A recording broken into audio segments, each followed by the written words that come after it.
L'été, pour vous, c'est la plage et les cocotiers, mais moi, ce sont des programmes télé qui m'ont marqué. Bienvenue dans un été devant la télé.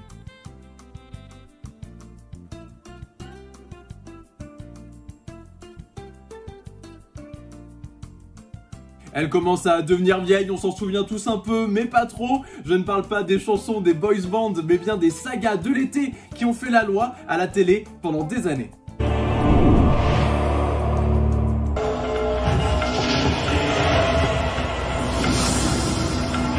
Celle qui est considérée comme la première saga de l'été française qui a lancé la mode, c'est Le Vent des Moissons. Et il faut retourner longtemps en arrière pour s'en souvenir puisqu'elle a été diffusée en 1988, c'est-à-dire il y a une éternité à l'échelle de la télé. À l'époque, Annie Girardot et Jacques Dufilot essuyaient les plâtres. Oh, sale bête. On a crevé. Directement, la série posait le cadre de ce qu'allait faire tout le sel de ces fictions de l'été. Des histoires d'amour, de haine, des secrets de famille, des non-dits, de la vengeance. C'est à ça qu'on reconnaît une bonne saga. À partir de 1988, les Français ont droit à une saga de l'été chaque année, que ce soit sur TF1 ou sur France 2, Antenne 2, même à l'époque. Parmi les plus connus, Orage d'été, la suite du Vent des Moissons, Les Yeux d'Hélène, Terre Indigo, et puis les choses prennent une autre dimension en 2004 et 2005.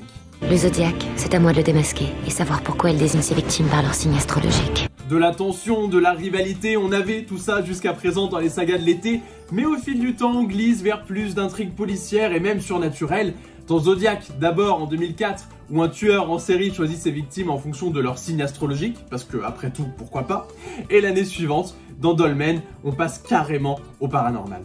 Ma famille est décimée, ma mère m'a toujours menti, j'ai failli me faire violer, je suis obsédée par des visions horribles et je peux pas m'empêcher d'être fascinée par un pervers. Et il faut croire que ça plaît au public, près de 13 millions de personnes sont scotchées devant leur poste le soir du dernier épisode. En même temps, il fallait bien savoir pourquoi est-ce qu'il y avait du sang qui coulait sur les menhirs.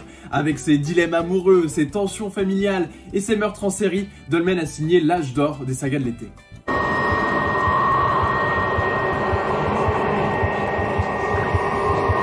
Après la folie Dolmen, c'est le déclin. Que ce soit sur TF1, sur France 2 ou sur M6, le public n'est plus au rendez-vous. Mais malgré ce qu'on pourrait croire, le genre n'est pas mort, puisque dans les séries quotidiennes, comme Demain nous appartient ou Un si grand soleil, il est aussi question de secrets de famille et de tueurs en série. C'est d'ailleurs pour ça que Plus belle la vie lance cette année une intrigue spéciale, saga de l'été.